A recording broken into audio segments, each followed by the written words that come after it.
Hello there, and welcome to what if Palpatine never became the Supreme Chancellor. The Galactic Senate chamber was alive with whispers, murmurs of disbelief threading through the delegates from countless systems. Naboo had become the focal point of interstellar attention, with the Trade Federation's blockade now a crisis of law and diplomacy rather than manipulation by a shadowy chancellor. For the first time in decades, the galaxy felt the weight of real choice. When the final tally came in, the unexpected happened. Chief Palpatine had failed to secure the office of the Supreme Chancellor. Instead, Bail Antilles of Alderaan, a statesman known for his integrity, wisdom, and firm commitment to the Republic's principles, was declared the victor. His victory did not come from political scheming or hidden manipulations, but from a reputation built on fairness and diplomacy. Across the galaxy, the news spread like sunlight for the core worlds, a chancellor chosen not by conspiracy, but by merit. Immediately, Alderaan recognized its representation. Bail Organa assumed the role of senator, bringing a fresh, idealistic voice to the Senate while supporting Antilles' vision for a republic free from corruption. For the first time in decades, it seemed that the galaxy had a leader who would act with honesty, who would resist the seduction of fear and deception. The Trade Federation, expecting to exploit Palpatine's manipulation, now faced a republic willing to act decisively, yet fairly.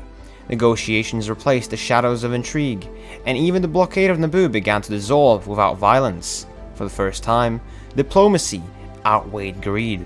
Meanwhile, in the outer shadows, the Sith remained vigilant.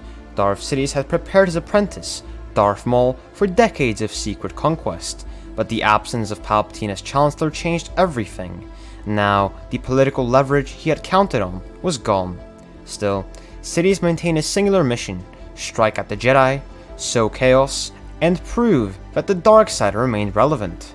He dispatched Maul to Naboo, where Qui-Gon Jinn and Obi-Wan Kenobi had been quietly investigating the Trade Federation's movements. Without Palpatine to orchestrate a grander scheme, Maul's assault was a direct confrontation rather than part of a vast galaxy-wide trap. The Jedi, aware of the growing threat, prepared meticulously. They moved with precision, not fearing political manipulation, but focusing entirely on protecting Queen Amidala and maintaining peace on Naboo. The confrontation and feud was fierce. Maul struck with precision and rage, a living weapon honed in the dark. Qui-Gon and Obi-Wan worked in unison, their styles complementing each other. The duel lasted long into the corridors of the palace, a dance of light and shadow. Though Maul survived, he was driven back, wounded and enraged, realizing that without Palpatine's backing, the Sith could no longer bend the galaxy to their will.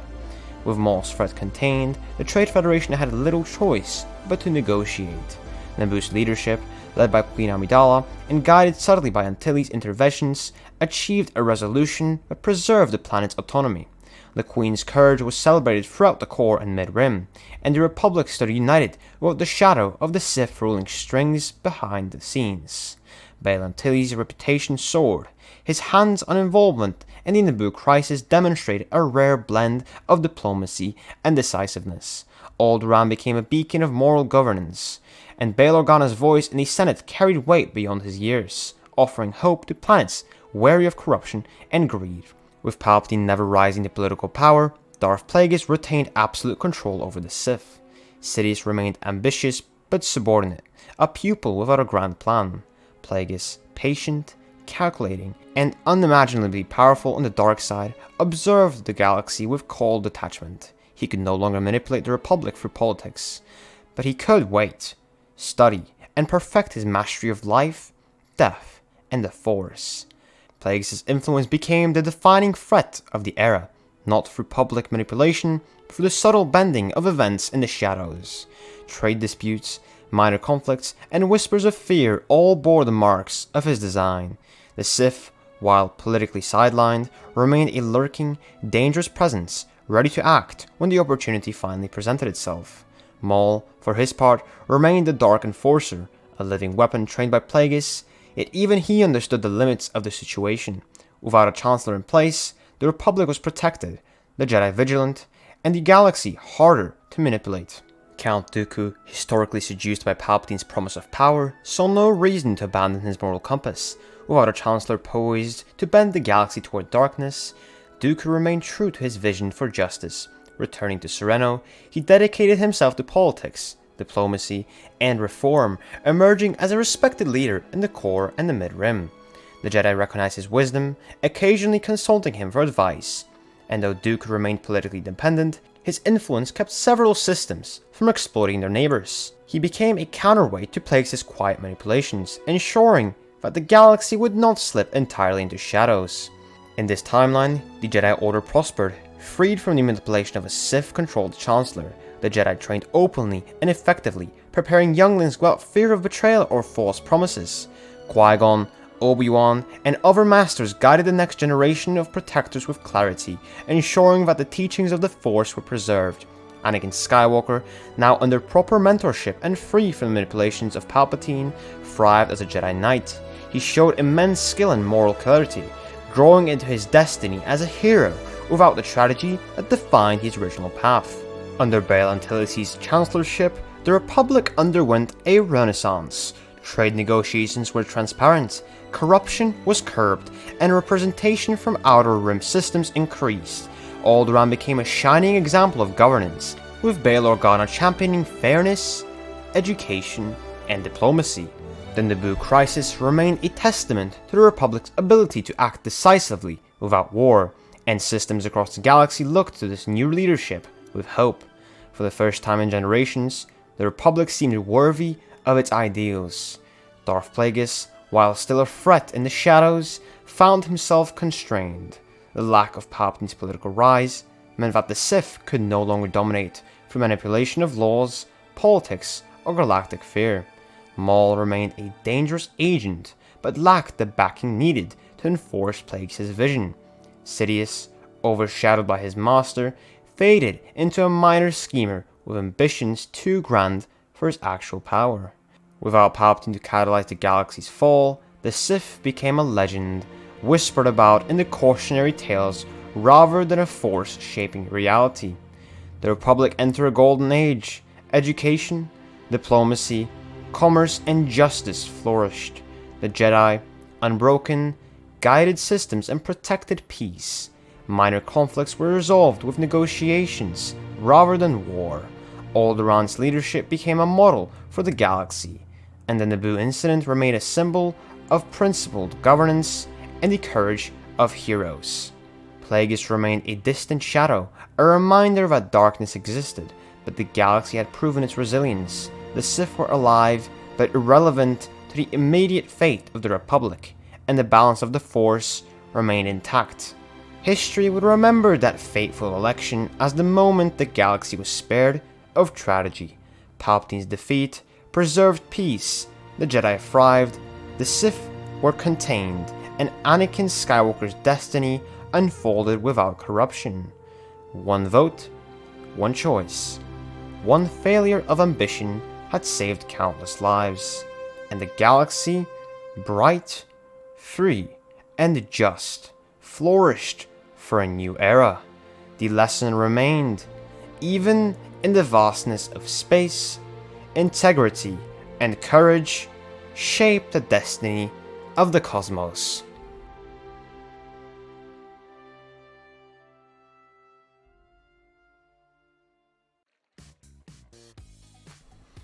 And that is it for What If Palpatine Never Became the Supreme Chancellor. Now, this What If fully allows for part 2, so if you guys want to see a part 2 to this What If, let me know in the comment section down below, and we will do that. Because, of course, the Sith still exist. We are right now in a golden age of the Republic and the Jedi, but the Sith still exist, and they can still pose a threat in the future. So, the story can continue with a part 2. If you guys want to see that, let me know.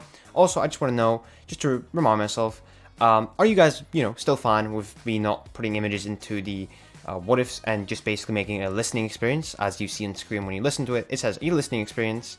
I hope you guys are, still fine with that, because I'm making these a fully listening experience since, there was no images rolling in the background to watch.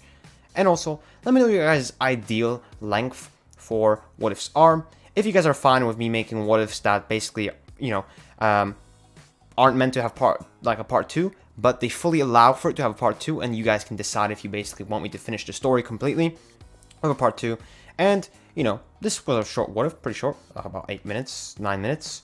So just let me know, guys, if you guys, you know, for example, want me to make what ifs, you know, minimum, for example, 15 minutes, or maybe make all of them longer, like 20-25 minutes, no part 2s, or just continue doing it where, you know, I basically, you know, choose, sometimes make a longer what if that is just going to have one part, you know, because the maximum length I'm going for what ifs right now is half an hour, 30 minutes, and the shorter what ifs, like there are some what ifs that are, for example, 20 minutes with 2 parts, or 40 minutes together.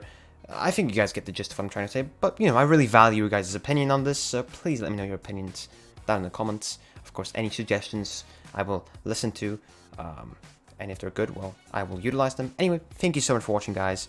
Subscribe, like the video. We're trying to reach 1,000 subscribers. Once we do, me and all my friends that participate in the channel and are actually a part of it, we will do a face reveal, and I'm very excited for that, so let's get that 1,000 subscribers. Turn notifications on. I post a Star Wars What If every single Sunday and Thursday. Yesterday's a Saturday. Let's just not mind that.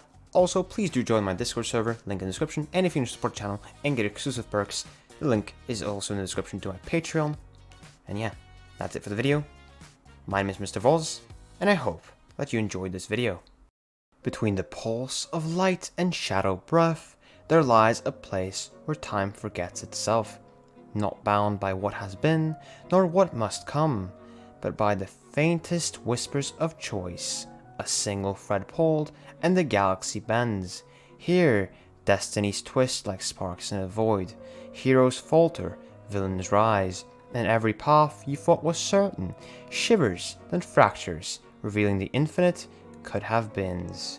Step closer, listen to the silent echoes. Every star you see could burn another way. Every shadow could hide a truth unseen.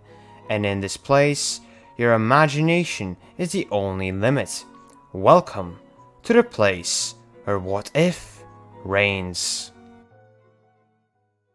Hey, you didn't watch it? Well, check out the video on the left side of the screen, which is specifically recommended for you, or check out the playlist on the right of the screen, which contains similar videos to this one, made by me, of course. Hey, remember, subscribe.